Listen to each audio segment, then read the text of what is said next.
Yeah, so she got the. Assalamu alaikum, कैसे हैं आप लोग? How are you doing? So it might be a little off time, but I and Benjamin have decided to start a new Bitcoin slash Rehan coin slash blockchain show every week. So we will be talking once a week about what's happening in cryptocurrency and blockchain world, and it's going to be like a mixture of Urdu or English, and depends how it is, Yeah, it depends on how people react Yeah, to it. I exactly. guess, yeah. So this is Ben. Ben is my coach on blockchain and Bitcoin because I didn't know anything about it, and he was the first one who actually guided me about it a few years ago. It was 3 years ago, and I was I probably believe the price was under $100 per coin. I don't know exactly, but it was very low at the time. yeah, and I did not buy any coins, But at any blockchain, but at the same time, he helped spread the message and connected me with so many people who didn't buy as well, but they're contacting me now saying they wish they had, and when I was telling everyone and their mother about it. But some people did, and if you did, congratulations, and you're probably very happy right now because Bitcoin is, I believe last time I checked, 4,600 per coin, and I believe it's going to continue to go up. But if you didn't, it's not too late because there's a lot of different things that are happening in the blockchain and crypto space, and there's some interesting stuff that we're going to share with you on future shows. So Ben here has been talking about coins, and then he talked with Zen, who started Urdu Bit. Zen and I met first time in Malaysia. Then when he came to Pakistan, I helped him a little bit on the seminars and awareness, and he was kind enough. He worked really hard to get this going. I guess almost 5 years. Time flies, and 3 or 5 years or something, and must be more than 3 years because I haven't been to Malaysia for 3 years. Right. So yeah, so Ben has launched now a coin of his own. It's called a token, and Ben's going to tell more about it himself. ये खुद अपने एक token उन्होंने बनाया है bitcoin की तरह का, जो कि आप इनसे ख़रीद सकते हैं अगर चाहें तो। और ये बात कर रहे हैं कि हम अगर रेहान कॉइन बनाएं और लॉन्च करें तो वो किस काम के लिए इस्तेमाल हो सकता है। तो Ben, why don't you tell people what exactly is your So, coin if you missed out on Bitcoin or some of the other interesting coins out there, we've launched a coin. It's called Bit Plus Token, Bit Plus Network Token, and it's a coin that powers the first point of sale system that natively supports cryptocurrency. So the advantage to our point of sale, and one of the biggest things that you may be asking, is what incentive do I have to use this? And Bitcoin, all this stuff is interesting. It's cool, but how does it directly affect me? And why hasn't it yet to go mainstream? Why is it that most people who are watching this video probably have never used cryptocurrency? And that's probably one of the questions that a lot of the venture capitalists that have invested hundreds of millions of dollars in Bitcoin are asking right now.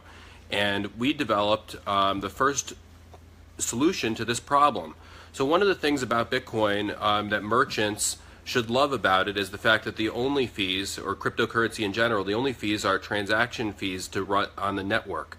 Visa, MasterCard charge, the fees are a few percent to process a transaction.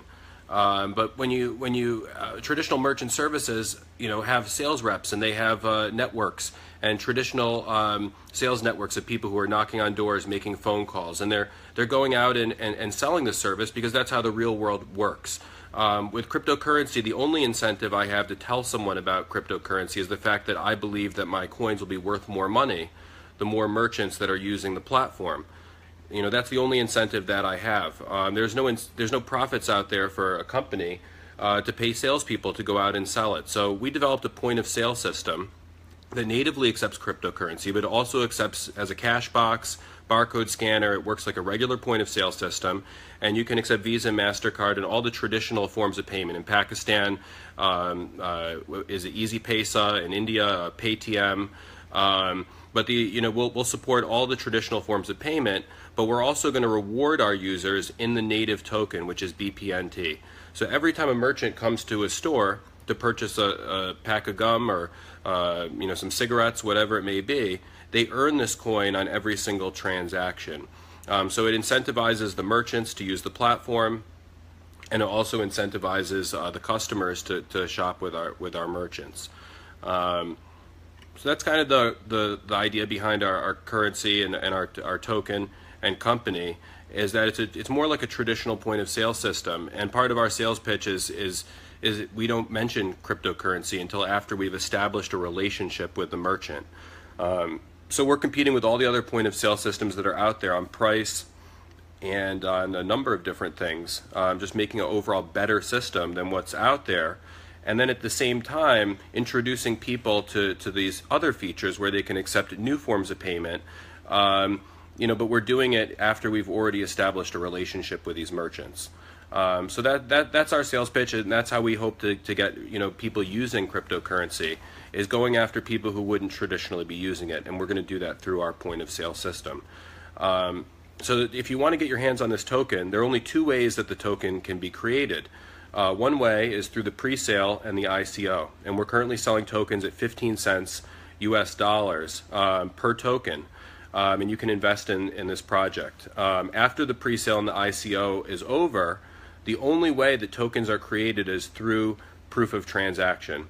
You come into one of our merchants, you make a transaction, you buy something from them, or you're a merchant, you accept a transaction using our point of sale system, and you start earning these tokens right away. So that's basically the idea behind the system, is that there will never be more tokens than the amount of transactions that are being processed on the network. So like with Bitcoin, the supply is 21 million. It's a fixed supply. With ours, the supply of tokens, the rewards, grows as the transaction network grows as well. And this way people will go to a merchant, they'll buy something, they'll see on the receipt they earn these tokens. Some people may throw the receipt out, they may not care about it.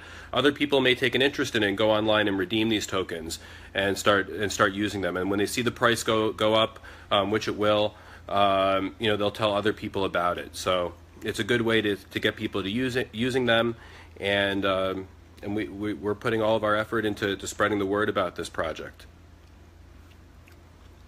So this is something which is now available. अब आपके पास अगर कोई सवाल हो तो मुझे बता दें, मैं आपको समझा भी देता हूँ. इनका जो प्रोडक्ट है वो एक पॉइंट ऑफ सेल है, और पॉइंट ऑफ सेल आप अगर पार्टनर बनना चाहें तो आप पाकिस्तान में इनका पॉइंट ऑफ सेल भी बेच सकते हैं.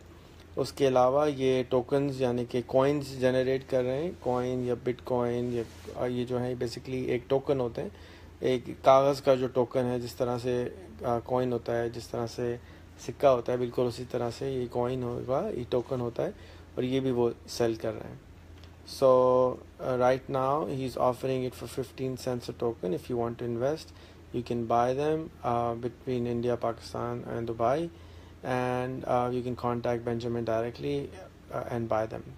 It will definitely grow fast once it's launched, and the prices will go up. Well, we already have merchants on the platform. So if you go to the website Grow Depot of Maine, they're a large merchant in Maine, currently processing, very large merchant. They're huge in the area. They're one of our merchants. We're currently in the process of setting up more merchants on the platform. So your finger's coming. Oh, sorry about that. Yeah, we currently have merchants already processing on the platform, but we're learning from those merchants. So, one of the things about our platform is that it's customizable. So if a merchant comes onto our system and let's just say they really want a feature, we'll customize that feature for them. And a lot of these other systems that are out there, they're closed. What you see is what you get. So this merchant that we just signed up, they were using a solution called QuickBooks Point of Sale. It's a fine solution, and it's might have been suitable for most businesses, but it is what it is. You can't change it. So the advantage to our system is that we listen to our merchants. We want to find out how they like the system, how we can make it better, and we're currently learning from the merchants that are on our platform, so we can improve the system and make it as easy to use as possible, improve as many features as possible, and obviously those cryptocurrency features are great. So, as an additional bonus for using our system, you earn rewards in our native currency.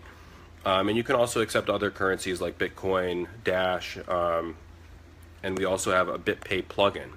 And that's very important for merchants here in the United States. In Europe, I believe BitPay is available in many countries around the world. But with our BitPay plugin, as a merchant, you don't have to accept Bitcoin. You can select a percentage of your sales volume to be converted directly into U.S. dollars or euros.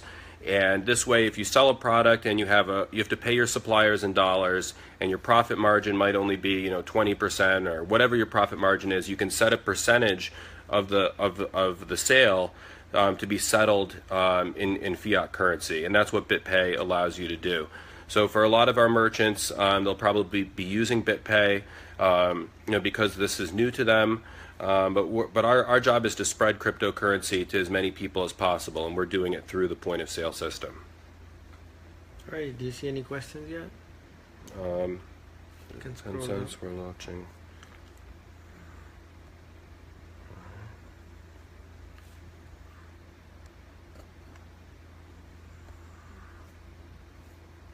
There we go. Yeah, so what questions do you guys have here?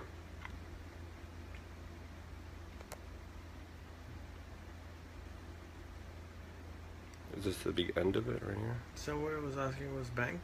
Was what? Somebody was asking about the bank. Is BTC stock available? Zaid said that. Exchanging with PM, Western Union, Remittance, Skrill. Oh, so this person's selling Bitcoin. Well, that's great. And yes, OneCoin is a scam. Yep, Jamal said that. He's right.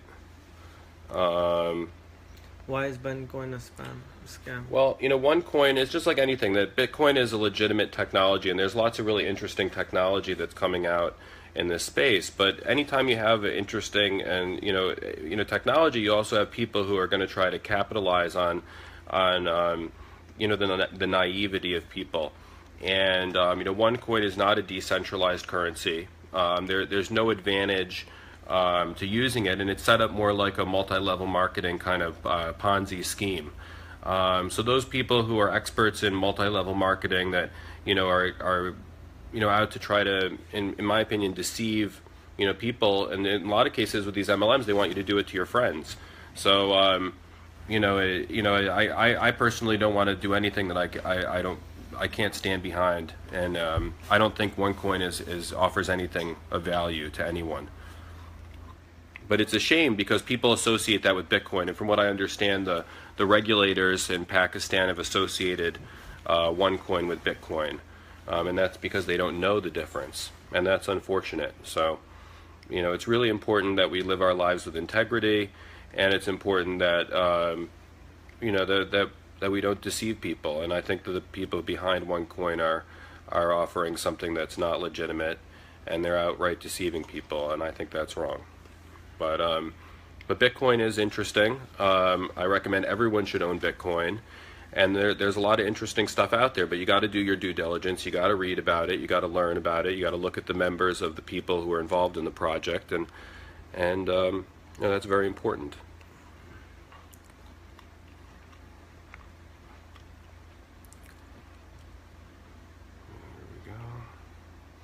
Yep, so it's a point of sale, Carlos. It's a point of sale system.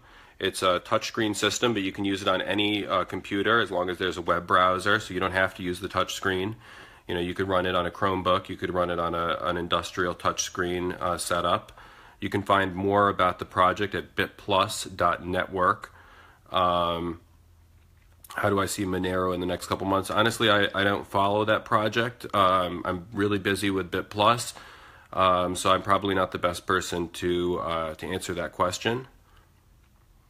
When is Bitcoin coming in Pakistan? Well, Bitcoin is already in Pakistan, Malik. There's UrduBit is a very popular exchange. I currently pay Pakistani freelancers in Bitcoin, and they sell their Bitcoin immediately in Pakistan, and the money is deposited right into their Pakistani bank account. So you can earn money in Bitcoin today, and you can sell it today in Pakistan. So you don't have to wait for it to come. It's there. Saeed, how to earn Bitcoin online from a real website. there's lots of sites out there. Look into them. Google how to earn Bitcoin. I'll try to comment at some links when I get off this video.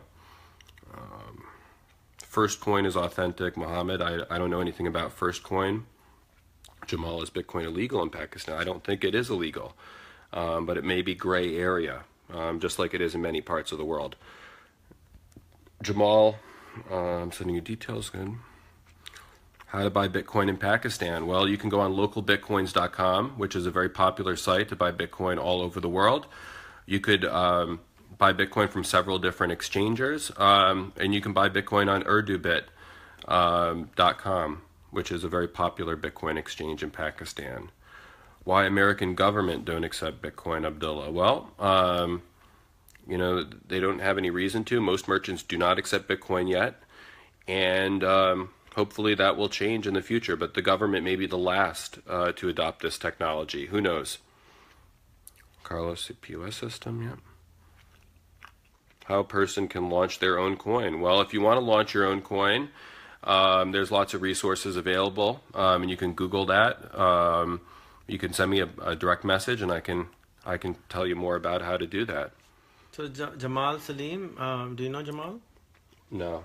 So Jamal used to do comedy. He's a big blogger. Mm-hmm. He recently got married.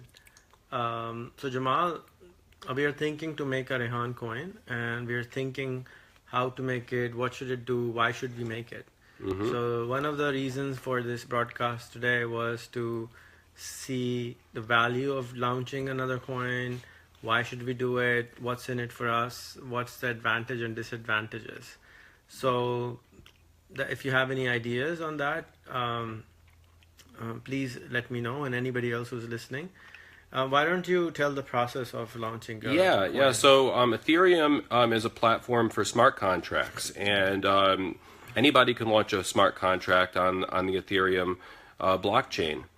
And I highly recommend people learning the language Solidity to create those contracts.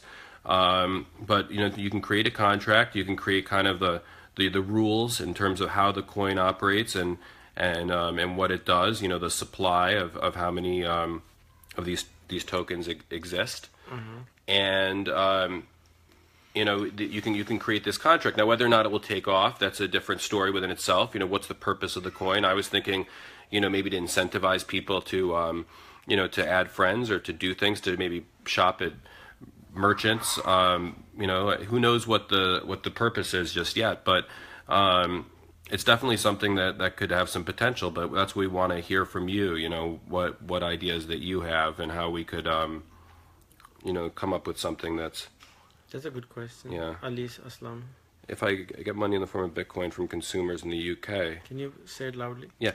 Who's asking? Ali Assam asked, can I get money in the form of Bitcoin from consumers in the UK if I sell them my products? Well, yeah, absolutely. And this is a very big use case for Bitcoin. So let me just tell you, there are people who live in countries where they can't even wire money out of the country. Their currency controls. Gaza, for example. And some people may own a factory. Maybe you own a factory that makes a product, and you have to buy raw materials, from a supplier in a country that you can't go to your bank and wire money to. So many people buy wire is expensive. Yeah, or the wire fees are expensive. I pay a freelancer in Bitcoin for the last a few years, and just recently I tried doing a wire transfer just because I figured for accounting purposes it may be better.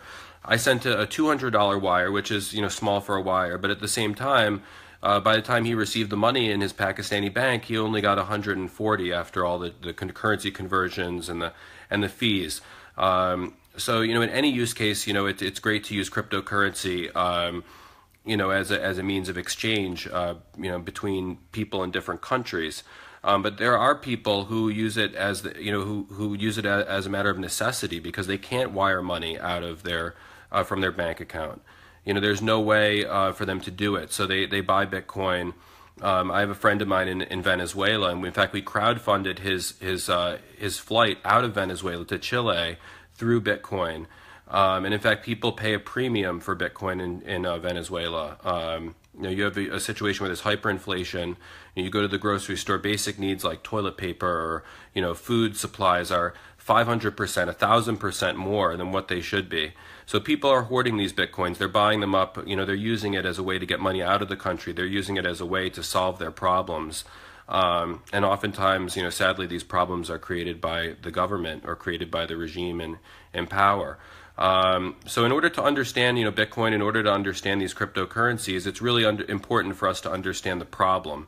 And, the biggest problem in the world that we have is that, I'm talking to you right now on video, and we're able to use technology to communicate with each other. But let's just say, I wanted to send you a small amount of money. I may have it here in my pocket.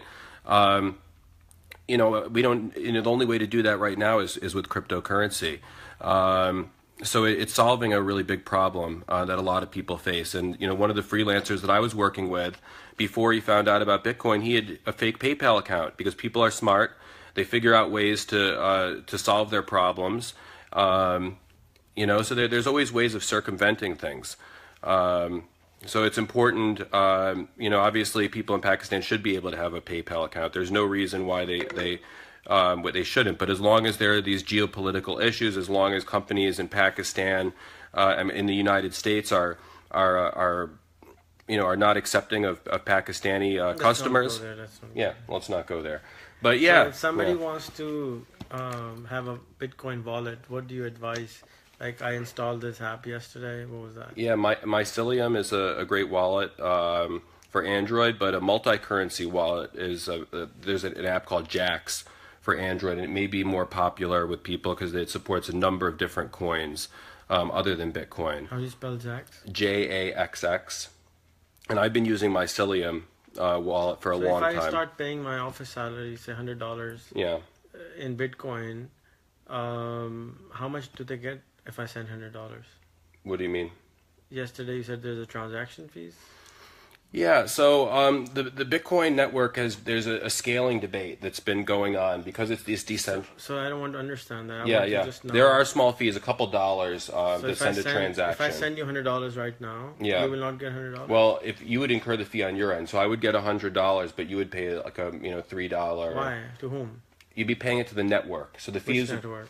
The Bitcoin network, which is essentially something that you have to learn how it works, but it's a decentralized network, and it's not controlled by one entity. So there's no Bitcoin company. They're just simply miners, and they're nodes on the network. So even for transaction, the node is required, miners are required? Yes, absolutely. So it's the way to keep Bitcoin system alive. Exactly. So then miners stay in business. Exactly. So that the servers are on. Exactly. Okay. So and that's how it works. Interesting. Yep. So every time I'm doing a transaction, it has to go into a ledger, and that ledger needs to be updated. Exactly. Which means that it needs to be mined somehow? Yeah, so there are two parts of Bitcoin. There's one thing called the blockchain, and the blockchain is really easy to understand because it's just a ledger. It just keeps track of who has what. And it works very similar to BitTorrent. Anyone who's downloaded a torrent, knows that the reason why it works and the reason why it hasn't been shut down by anyone, because other sites like Napster, right? Napster got shut down by the government because it was a centralized system. So there were servers, there was a company that had servers, and there was something to shut down. Whereas with a torrent, the reason why it's still around is that the file is stored in places all over, on computers all over the world. There are these nodes on the network. So with Bitcoin, it's just like BitTorrent. Instead of these nodes, instead of running the BitTorrent protocol, they run the Bitcoin protocol, which is a ledger. So if I was to change my ledger and say that I had more Bitcoins than I really had, my ledger wouldn't match up with everybody else's ledger all around the world.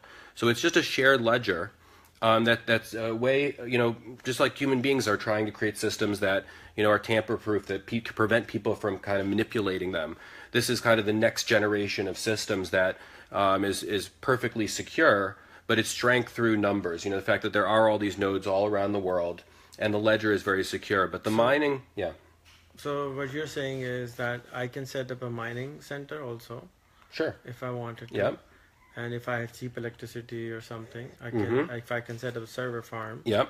I can essentially turn on these computers with Linux, run a software, and it it makes me money just for sitting there? Exactly. So nowadays, it's actually with Bitcoin, for example, it's very specialized. So it's gotten to the point where there's so much competition in mining. It used to be in the early days that you could download the Bitcoin software on a regular PC, and the computer would probably get very hot. But basically, it's solving these complicated math problems, and the network rewards you in Bitcoin for using that for using the processing power.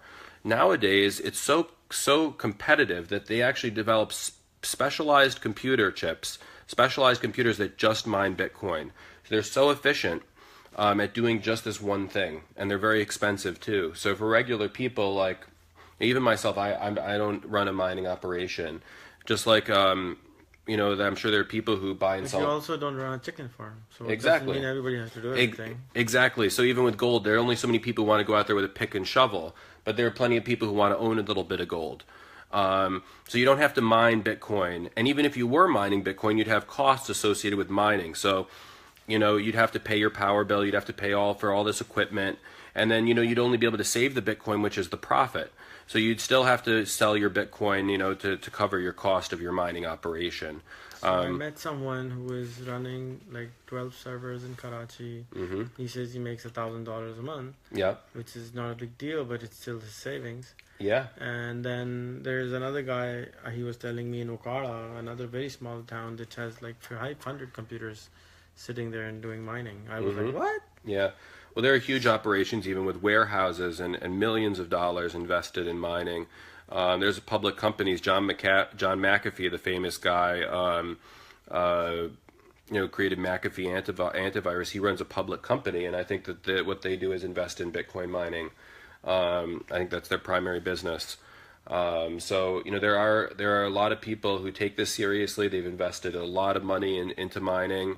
And it's a new world out there, and it's something that I don't expect you to learn about it to understand it overnight. It probably took me a good month to get my mind around this technology completely. But Took me 5 years. What's that?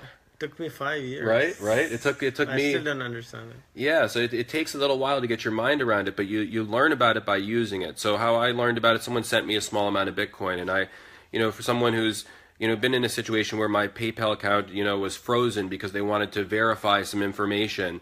This is just like heaven. So you learn about it just by using it. When someone sends you Bitcoin and you're like, wow, they sent me money, one person directly to another, without any intermediary. And when you see it happen, when you see how real it is, it makes you want to learn about it. It makes you want to read and understand how the whole thing works. And that's how our point of sale system is. You're going to learn about it by using it, and it's very similar to other point of sale systems that are on the market. So it's not something completely different that people have to get their mind around. Alrighty, everyone. Thank you for watching. I think I'll keep doing this show so I can keep learning about Bitcoin and blockchain and everything. There's so much to learn. So hopefully see you next week online. Same time, same place. Perfect.